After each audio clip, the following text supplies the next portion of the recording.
乌克兰国会今年8月成立跨党派友台小组，共有15人，由外交委员会主席梅列日科领军。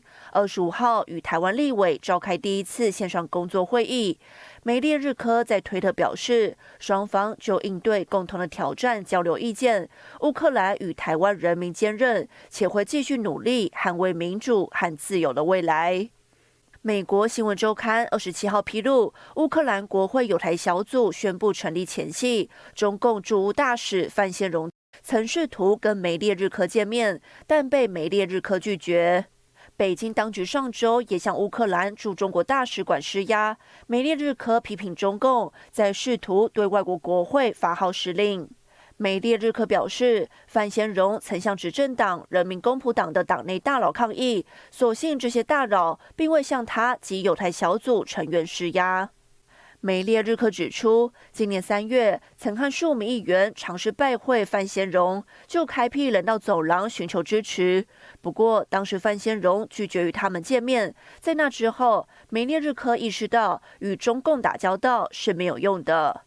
新唐人亚太电视张瑞珍综合报道。Ударами высокоточного оружия ВКС России уничтожены пункты временной дислокации.8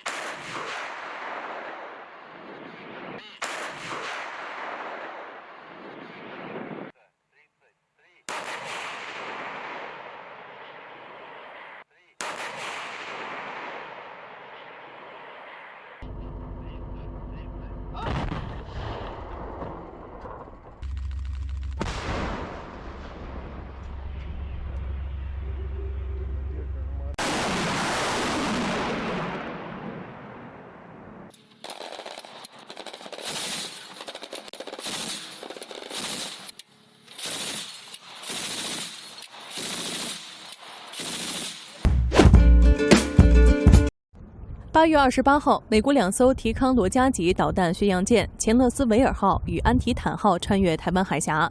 这是自美国众议院议长佩洛西访台之后，美军首次穿越台湾海峡，时机相当敏感。美国海军第7舰队发表声明说，2艘导弹巡洋舰是在执行例行任务，此次行动是展现美国对自由开放印太地区的承诺。中共东部战区28号发声明称，美军公开炒作军舰穿越台海的行动，战区部队保持高度戒备的状态。有分析认为，此次美方军舰高调穿越台湾海峡，意在敏感时刻明确表达美方立场。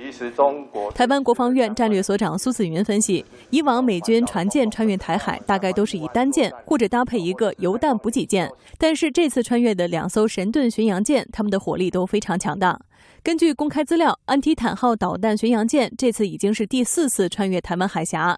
专家研判，美军在此时派出火力强大的军舰，是针对中共大规模军演的反制。自从佩洛西访台之后，中共不断在台海周边实施大规模军演，并叫嚣使军事常态化，威胁国际航道。美国方面则不断有议员或政府官员访问台湾。新唐人记者瑞丽综合报道。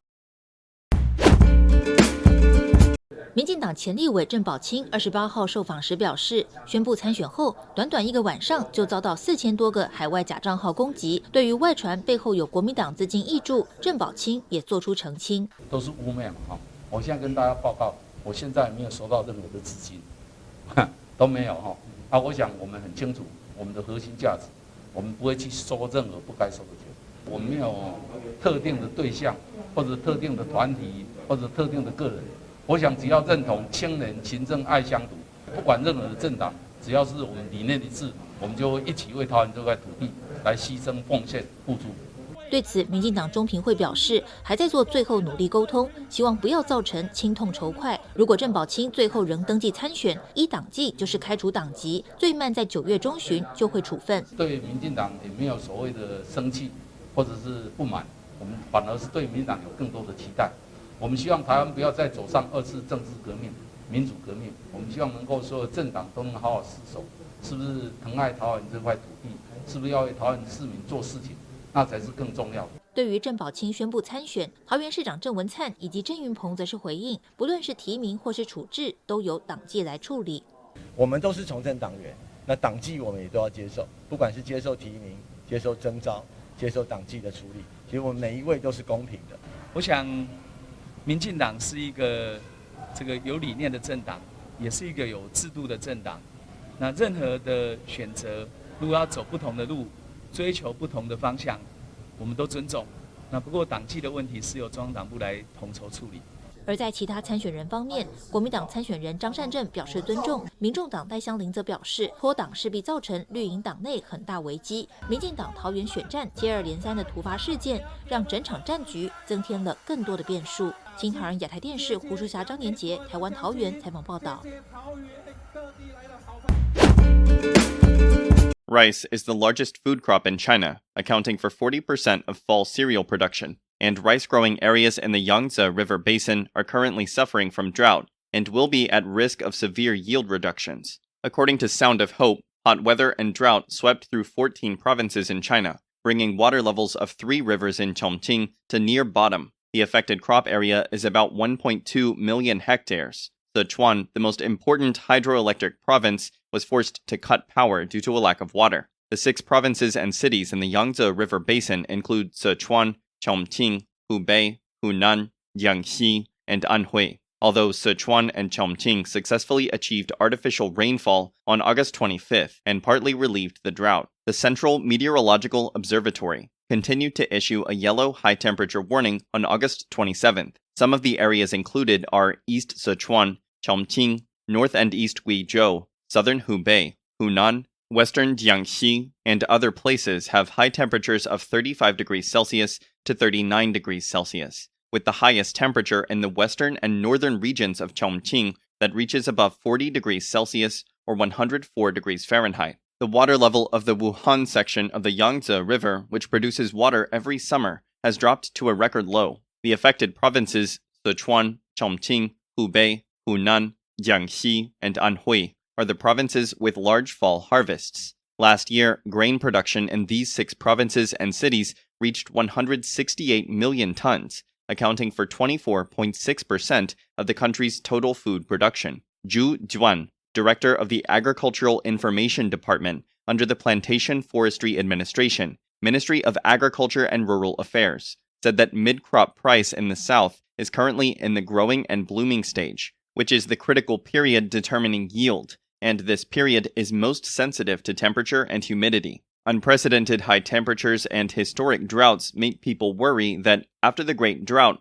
there will be a big earthquake. According to online data, Geng Qingguo, a seismologist now retired from China's State Earthquake Administration, said that after a major drought, there must be a large earthquake, also known as the drought earthquake theory. After collecting data from 1957 to 1971, Geng Qingguo concluded that 1 to 3.5 years before a major earthquake, a severe drought often occurs in the area. The size of the epicenter and the greater area the drought, the greater the magnitude of the earthquake. Earthquakes occurring in the 3rd year will also be larger than those occurring in the 1st year after the drought. Geng explained that during the formation of an earthquake, internal heat will be generated, leading to an increase in surface temperature, drying and heating the surface, and there will be a decrease in air humidity in the area. According to Geng's research, the probability of a major earthquake in China within 3 years after the Great Drought is 84.8%. Although this drought earthquake theory is not mainstream in the field of geology,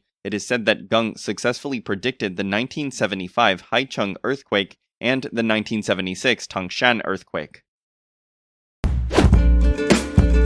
China's high temperatures for more than 2 months have been causing significant damage and threatening people and the economy. The international scientific journal New Scientist reported on August 23rd that the heatwave in China was the worst recorded in human history. Although the heatwave has begun to ease, most farmers along the Yangtze River fear the damage from the extreme weather will be severe. According to China Watch, the Yangtze River Basin accounts for 1/3 of China's crops and feeds more than 450 million people in the country. Chinese official data show that since July, the drought has affected 1.17 million hectares, or 2.9 million acres, of farmland in some provinces, including Sichuan, Chongqing, Hubei, Hunan, Jiangxi, and Anhui. The low rainfall also affected the lower parts of the Yangtze River, including the Zhejiang and Jiangsu provinces. Some economists said the affected area is China's grain cradle. So if this year's autumn harvest is unfavorable, domestic and foreign agriculture prices could soar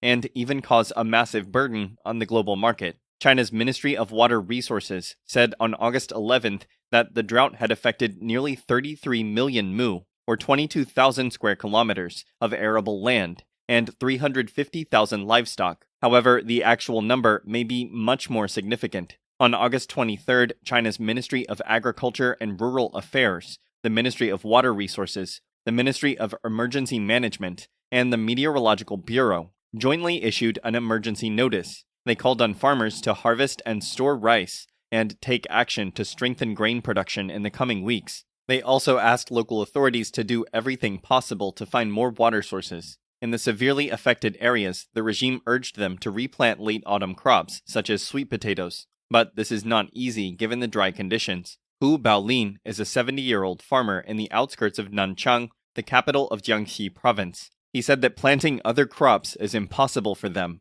because the rapeseeds and sesame seeds are poorly developed compared to previous years. There is also a shortage of land. Hu said the pomelo he planted was only 1/3 as big as before. In addition, the well near his home was severely depleted. Hu added that every household in his village has a similar story. Qin Bin is a 50-year-old farmer living in the suburbs of Chongqing. He said that in previous years, there were delicious peaches and dragon fruit in his orchard, but this year there was almost no harvest. On August 25th, Sichuan province deployed drones to create artificial rain. Fire trucks sprayed water into the fields under the scorching sun in other areas along the Yangtze River. The South China Morning Post cites Alicia Garcia Herrero, chief economist for the Asia-Pacific region at Natixis. Garcia Herrero said the lack of water would threaten the autumn crops, especially rice and corn. China's official figures show that the autumn harvest accounts for about 75% of the country's annual grain production. Investment bank Goldman Sachs warned that the rice harvest would be most at risk if the bad weather continued. China is the world's largest consumer and importer of rice. The U.S. Department of Agriculture expects the country to import a record 6 million tons in 2022 to 2023.